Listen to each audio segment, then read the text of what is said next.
Romeo. Yes? No big deal. What's to you? Hey, guys, quiet. This isn't the way. Tibble, we're practically can't all explain. When I finish here, one victim to go. His name starts with an R and rhymes with Romeo?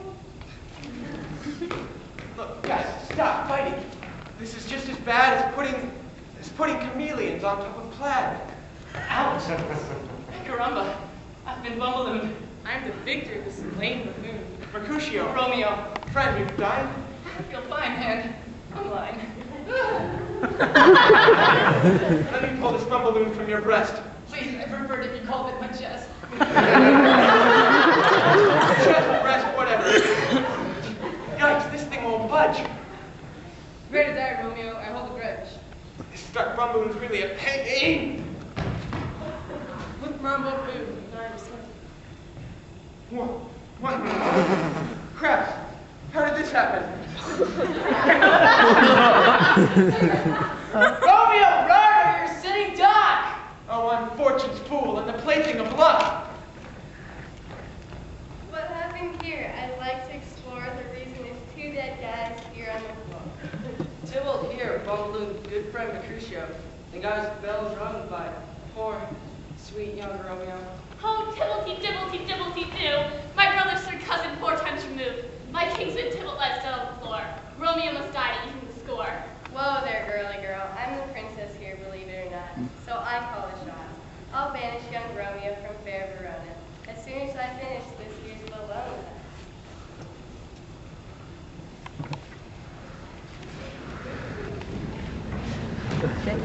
Romeo must skip town or else. The princess might find him and put him on the shelf.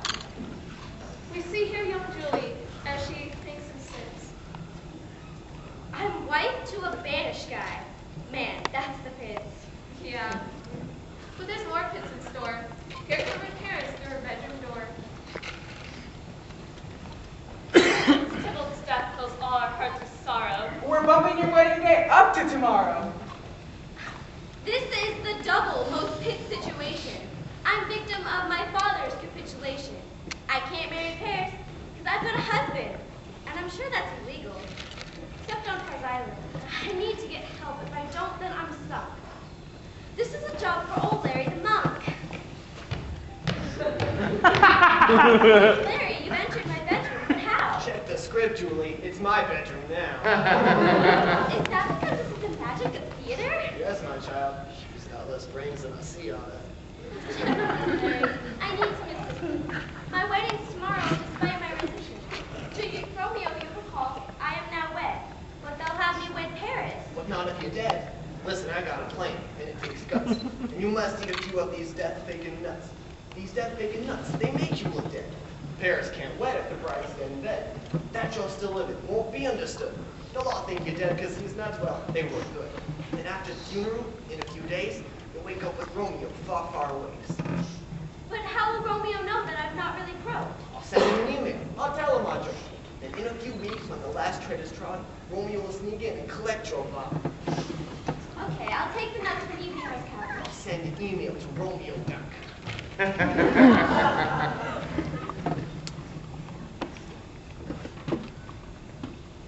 The monk sent his email with details attached, but Romeo missed it because his PC crashed. He never learned Juliet was facing disaster. Well, shucks. Now I can't play double sneak blaster. Surely by now, you can see that it's true. With Dr. Seuss, our play is completely. We'll say it again, in case you were snoozing. It never dawned on us to make this a Seuss thing. Later that night, Julie ate the nuts. Then in the morning, she wouldn't wake up. What's the matter? Is Juliet dead? Is her body cold? Is there blood on her head? Did you check her pulse? Did you give her CPR? Did you give her the licking Heimlich maneuver? Then why'd you scream? Tell me, what's this about? My leg cramped up. I just got done working out. I'm so glad to hear Juliet's not dead. She's just a sound sleeper. She's got a good bed. A good bed means everything to a sound sleep. Now that she's rested, from her bed she'll leap. Juliet, wake up. It's your lucky day. Today is the day that we give you away. We give you to Paris today, the young lord. Say, she still has the board.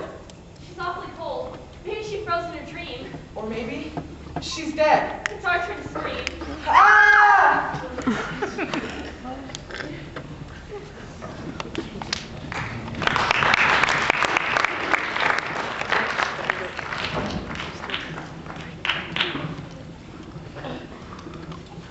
Meanwhile, back at the beach of Camden, we meet up with Romeo. That's where he hid. Benvolio found him there, sunning himself, disguised as an antelope sunbathing elf. Romeo! Romeo! Wake up, Romeo! Say, Juliet's dead and her funeral's today. Juliet. Juliet, that name draws a blank. Help me out here. Does she work at the bank? Juliet, she's your own heart's delight. You married her yesterday. She's your wife. Oh, that Juliet. Yeah, that name rings a bell. Now, what was the message you wanted to tell? Juliet's dead. Are you kidding me? Well, how did she die? He knows. It must have been her broken heart that went crack.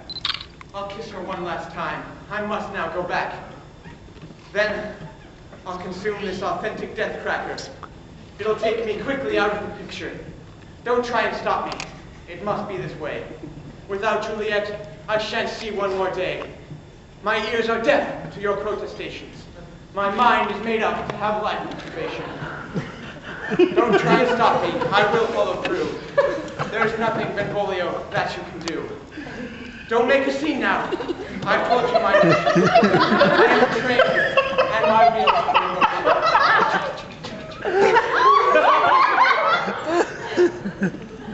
Off to Verona I go with my life, to lay it before the corpse of my wife.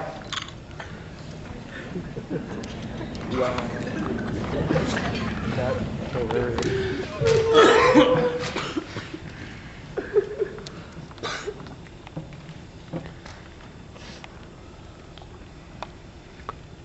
mourners took one last look at Juliet's body. Then somebody yelled, Hey, there's snacks in the lobby!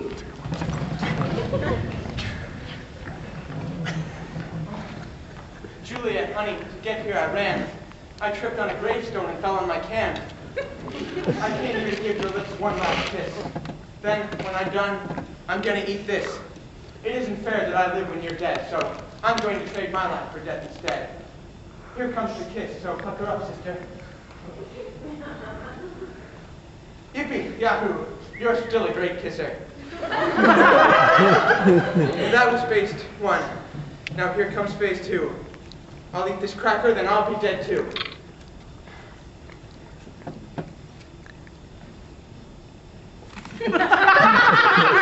Romeo's life is halting. because we switched his death cracker with a plain saltine. We've read the show, and it don't end pretty. So we tweaked the plot a bit, made it less gritty. Juliet woke up from her death like her slumber. And overjoyed, Romeo did a disco dance number. We're really dead. We were just teasing and playing with your heads. We're both very pals now. He's such a good listener. They'll both be attending the Swish Fish opener. Since we were both on hiatus, I bought the new machine that a nice fellow made us. It's guaranteed to make 80 folks happy. You ought to know. He's a few fixing chappy. So all of the members of both families went through the machine just as fast as a breeze. It took the X's and O's off their tummies. What were we thinking? Wow, we were yummy. Long years of goodness melted away. Now they had nothing but nice things to say. Compliments flew. Say, I like that tie. Say, I like that hat. You're a nice guy. There wasn't anyone left who felt bugged. So they all participated in a giant group hug. It was official. The fighting had ended. The lovers kept loving and the families befriended. All from both families sold their balloons, and with all that money, they bought a pontoon. Now every night, the fish and the ducks, they all partook in pontoon potlucks. Now you may have noticed that no one here died. What? Can we help it if we're prologue live? But come on, that's no way to end a good play. Dr. Seuss wouldn't, I'd venture to say. No, he wouldn't. And neither would we, even though our play is Dr. Seuss free. Well, okay, it did have a few small Seussisms, some overblown rhyming, and minor plot schisms. This stuff is dangerous. It shouldn't be tried. To interpret William Shakespeare, Seusified. Leave it to the artists. They've had the right school